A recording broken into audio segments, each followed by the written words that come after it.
There's a moment when you realize you've been living outside of your own body. You go through the motions. You smile when you're supposed to. You answer when someone asks how you're doing. But inside there's nothing. Just static. Just emptiness. And the terrifying part? You can't remember when it started. You can't pinpoint the exact moment you disappeared from your own life. If you've ever felt this way, if you've ever looked in the mirror and wondered where you went, this is for you. Because healing isn't some mystical concept reserved for people who can afford expensive therapy or week-long retreats. Healing starts with simple practices. Practices so small, so quiet that most people overlook them. But these practices? They're the bridge back to yourself. And today you're going to learn exactly how to cross it. Let me tell you something most people won't admit. Emotional trauma doesn't just hurt your feelings. It doesn't just make you sad for a while. Emotional trauma fundamentally disconnects you from yourself. It severs the line between your mind and body, between your thoughts and your emotions, between who you are and who you've become. And here's the part that nobody talks about. This disconnection is a survival mechanism. Your brain, in its desperate attempt to protect you, essentially says, "This is too much. We can't process this. So we're going to shut down the connection." And it works. For a while. You survive. You keep going. But survival isn't living. And one day you wake up and realize you've been a ghost in your own life for months, maybe years. The statistics are staggering. Studies show that over 70% of adults have experienced at least one traumatic event in their lifetime. 70%. That means the person sitting next to you on the bus, your coworker, your friend, maybe even you right now, is carrying something heavy. Something unprocessed. Something that's still living in their body, dictating their reactions, their relationships, their entire worldview. And most of them have no idea how to start healing. They think time will do it. They think keeping busy will do it. They think pretending it never happened will do it. But trauma doesn't heal with time. Trauma heals with attention, with presence, with the courage to turn toward yourself instead of away. So where do you start? How do you begin to reconnect with a self you've been avoiding for so long? The answer is simpler than you think, but it requires something most people aren't willing to give: honesty. Brutal, uncomfortable honesty. You have to admit that you're not okay. You have to acknowledge that something inside you is broken or frozen or screaming.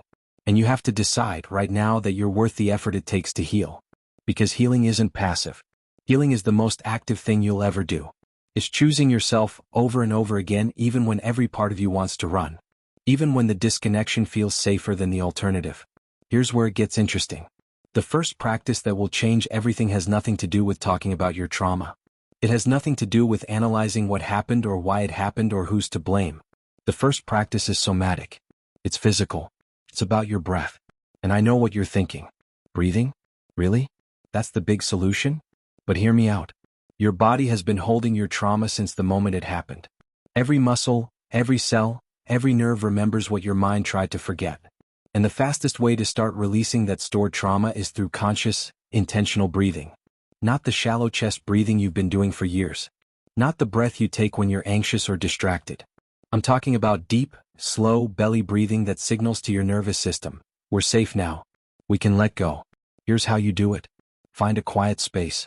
Sit down or lie down, whatever feels more comfortable. Place one hand on your chest and one hand on your belly. Close your eyes. And breathe in slowly through your nose for a count of 4. Feel your belly rise under your hand, not your chest. Hold that breath for 4 counts.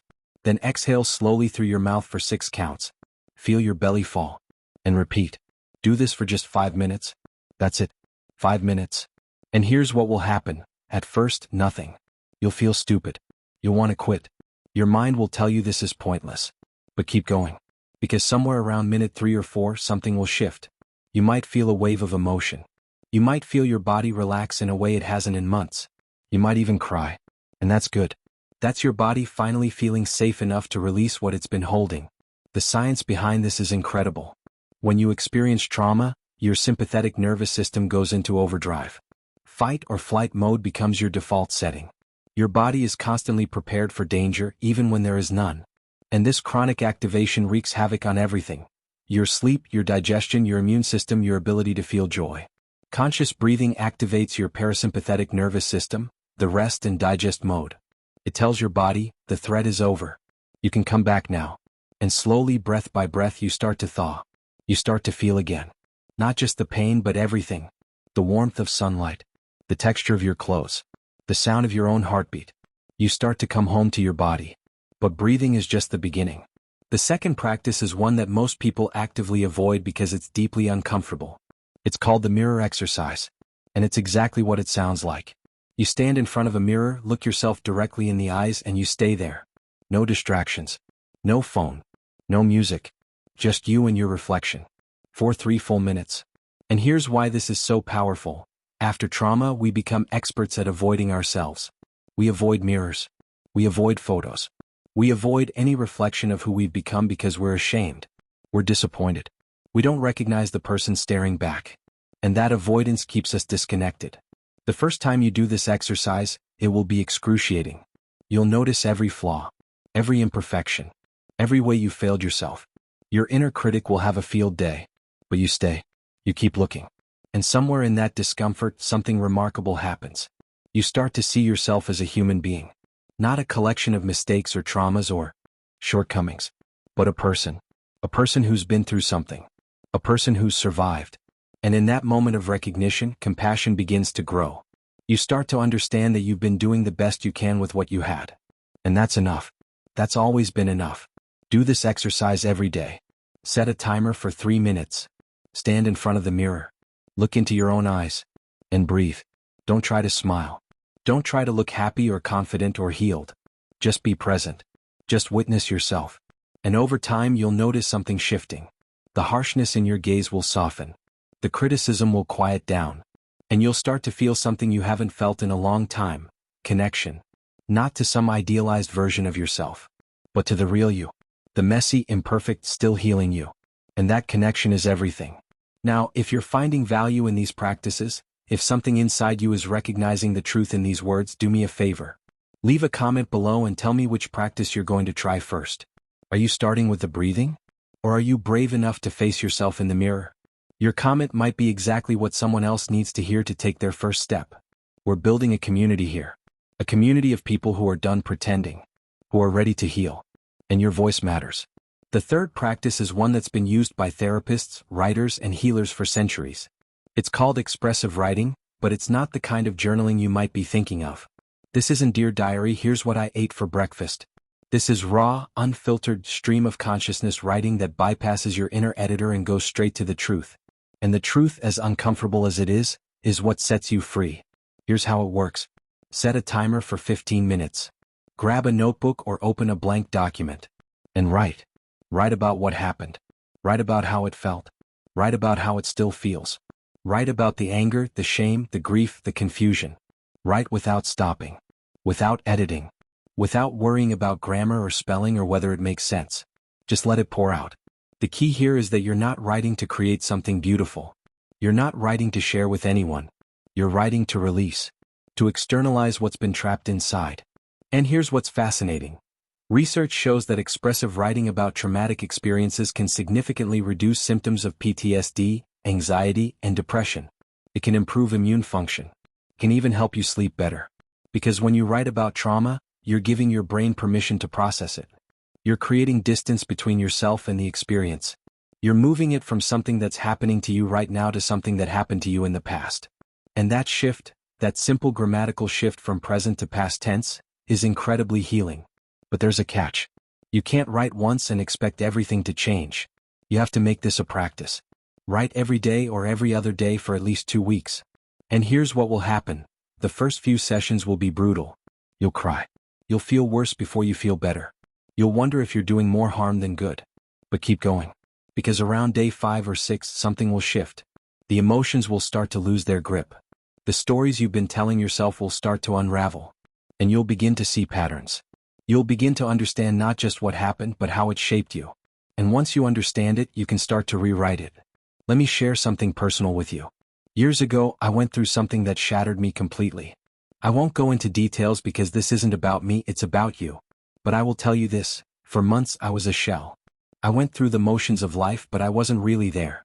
I was numb, disconnected, lost. And I tried everything to fix it. I read books. I watched videos. I talked to friends. But nothing worked. Nothing reached me. Until one day someone told me to just write. To stop trying to analyze or understand or fix and just write. So I did. And it was messy. It was painful. It was full of rage and despair and questions with no answers. But it was real. And for the first time in months, I felt something. I felt alive. That's what expressive writing does. It brings you back to life. It reminds you that you're still here, still feeling, still capable of processing and growing and healing. And the more you write, the more you'll start to notice shifts in your everyday life. You'll react less. You'll overthink less. You'll carry less weight on your shoulders because you've been putting it down on paper instead of carrying it in your body. Now, the fourth practice might surprise you. It's about movement, but not the kind of movement you're thinking of. I'm not talking about hitting the gym or running marathons or forcing yourself into some intense workout routine. I'm talking about gentle, intuitive movement that reconnects you with your body. Because here's the thing, after trauma, your body becomes the enemy. It's the place where pain lives. It's the thing that betrayed you or failed to protect you or reminded you of what happened. So you disconnect from it. You live from the neck up. You ignore its signals, its needs, its wisdom. And that disconnection keeps you stuck. Intuitive movement is about listening to your body and moving in ways that feel good. Could be stretching. Could be swaying to music. It could be walking slowly and noticing how your feet feel against the ground. Could be shaking out tension. It could be dancing in your living room with the curtains closed. There are no rules. There's no right way to do it. The only requirement is that you pay attention. That you notice what your body wants and needs and you honor it. And this is radical. Because most of us have spent our entire lives ignoring our bodies. Pushing through pain. Overriding fatigue. Silencing hunger or discomfort or any signal that we need to slow down. Start small. Set aside 10 minutes a day. Put on music that moves you or don't. Stand in your room. Close your eyes. And ask your body, what do you need right now? Then listen. And move. Maybe your shoulders want to roll. Maybe your hips want to sway. Maybe your legs want to shake. Trust it. Your body knows what it needs to release. Your body has been trying to tell you for months, maybe years. And now you're finally listening. And that listening, that attention, that respect for your own physical experience, is healing in itself. There's a concept in trauma therapy called somatic experiencing. It's based on the idea that trauma lives in the body, not just the mind. And until you address the physical manifestations of trauma, the tension, the numbness, the chronic pain, you can't fully heal. Movement is one of the most accessible ways to do this. It doesn't require a therapist or a prescription or any special equipment. It just requires willingness. Willingness to feel. Willingness to be awkward. Willingness to cry or laugh or shake or do whatever your body needs to do to release what it's been holding. And here's something important. You don't have to feel good immediately. In fact, you probably won't. The first few times you try intuitive movement, you might feel nothing. Or you might feel overwhelmed. You might feel silly or self-conscious or like you're doing it wrong. That's okay. That's part of the process. You're not trying to achieve some perfect state of bliss. You're trying to reconnect. You're trying to rebuild trust with the body you've been at war with. And trust takes time. But every moment you spend moving with intention, with attention, with compassion, is a moment you're choosing healing. You're choosing yourself. Now let's talk about the fifth and final practice. And this one ties everything together. It's called radical presence. And it's the hardest practice of all because it asks you to do something that goes against every survival instinct you've developed. It asks you to feel, fully, without distraction, without numbing, without running away. Radical presence is about sitting with whatever arises, whether it's joy or pain or fear or grief, and allowing it to exist without trying to change it or fix it or make it go away. It's about saying, I see you, I feel you, and you're allowed to be here. Here's how you practice it. Set aside 5 minutes. Sit comfortably. Close your eyes. And simply notice what's present in your body and mind right now. Is there tension in your shoulders? Is there a knot in your stomach? Is there a thought that keeps circling? Don't try to change anything. Don't try to relax or think positive or breathe it away. Just notice. Just witness. And if emotions come up, let them. If you need to cry, cry. If you need to scream into a pillow, do it. If you need to sit in silence and feel the heaviness, that's okay too.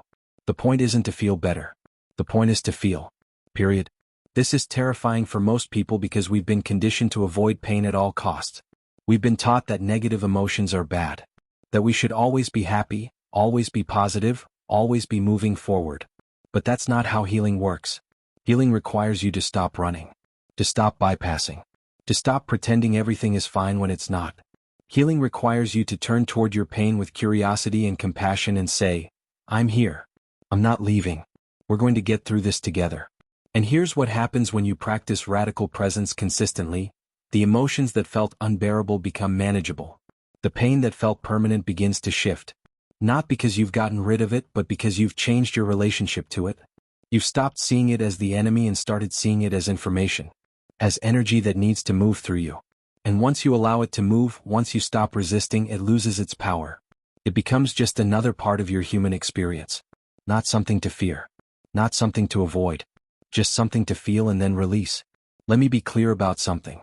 These 5 practices, breathing, mirror work, expressive writing, intuitive movement, and radical presence, are not magic pills. They won't erase your trauma.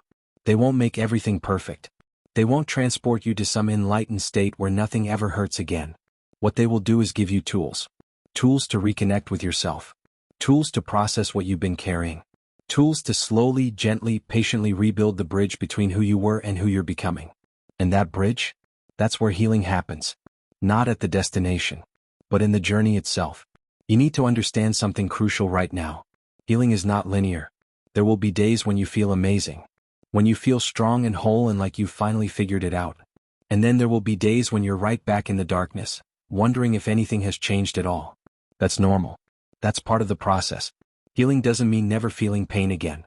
Healing means developing the capacity to hold pain without letting it destroy you. It means building resilience. It means learning to come back to yourself, again and again, no matter how many times you drift away. And here's something nobody tells you. The goal isn't to go back to who you were before the trauma. That person is gone. And that's okay. That's not a tragedy. That's transformation. The goal is to become someone new. Someone who has integrated their experiences. Someone who has turned their pain into wisdom. Someone who knows their own strength because they've tested it. You're not trying to recover who you used to be. You're trying to discover who you can become. And that person, they're stronger than you think. They're more resilient than you know. They're already inside you, waiting for you to reconnect. I want you to do something for me right now. I want you to place your hand on your heart. Feel it beating. That heartbeat? It's proof that you're still here. Still fighting. Still surviving. And if you're still here, if you've made it this far through this video, through this message, through everything you've been carrying, then you have what it takes to heal. You've already survived the worst part. Now it's time to do more than survive. It's time to live. Really live. Fully live. And these practices are your roadmap. Start today. Not tomorrow. Not when you feel ready. Not when things calm down or when you have more time or when you feel motivated. Start today. Pick one practice. Just one. Maybe it's the 5-minute breathing exercise before bed. Maybe it's 3 minutes in front of the mirror tomorrow morning. Maybe it's 15 minutes of writing tonight. It doesn't matter which one you choose. What matters is that you choose. That you take one small step toward yourself. Because that's all healing is. A series of small steps. A series of choices. A series of moments when you decide that you're worth the effort. That you're worth the discomfort. That you're worth the time and attention and care it takes to come back home to yourself. And if you slip up, if you miss a day or a week or a month, that's okay. You're not starting over. You're continuing. You're learning. You're adjusting. You're being human. And being human means being imperfect. It means falling down and getting back up. It means trying and failing and trying again. So be gentle with yourself. Be patient. Be compassionate. Treat yourself the way you would treat someone you love who's going through something difficult. Because you are going through something difficult. And you deserve kindness, especially from yourself. Before we close, I need you to hear this. You are not broken. You are not damaged beyond repair. You are not too far gone.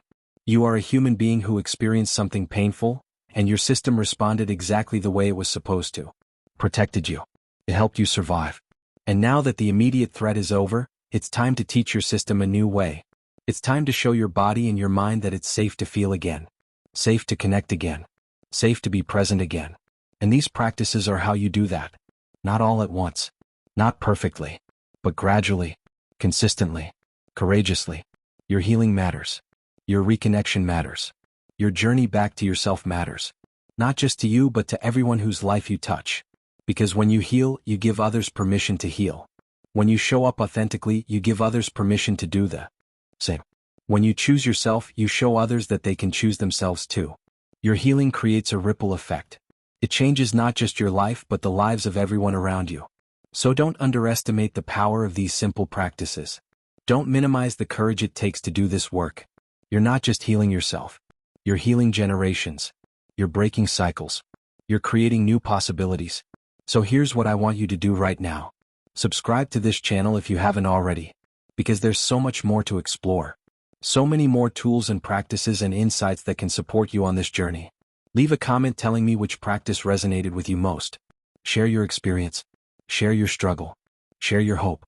Because your story matters. Your voice matters. And this community needs to hear it. We're all in this together. All trying to find our way back home. And together we're stronger. Together we heal faster. Together we remember that we're not alone. And finally, share this video with someone who needs it. You know who they are. That friend who's been struggling. That family member who's been distant. That coworker who's been going through the motions. Send them this video. Tell them, this helped me. Maybe it can help you too. Because the greatest gift you can give someone who's lost is a map. A way back. A reminder that healing is possible. That reconnection is possible. That they are possible. Be that gift for someone today. Thank you for being here. Thank you for having the courage to watch this. Thank you for choosing healing. Thank you for choosing yourself. You've taken the first step. Now take the next one. And the next one. And the next one. One breath at a time. One glance in the mirror at a time. One word on the page at a time. One movement at a time. One present moment at a time. You've got this. And I'm here cheering you on every step of the way. Now go. Start healing. Start reconnecting. Start living. You deserve it. You've always deserved it. And it's time you finally believe that.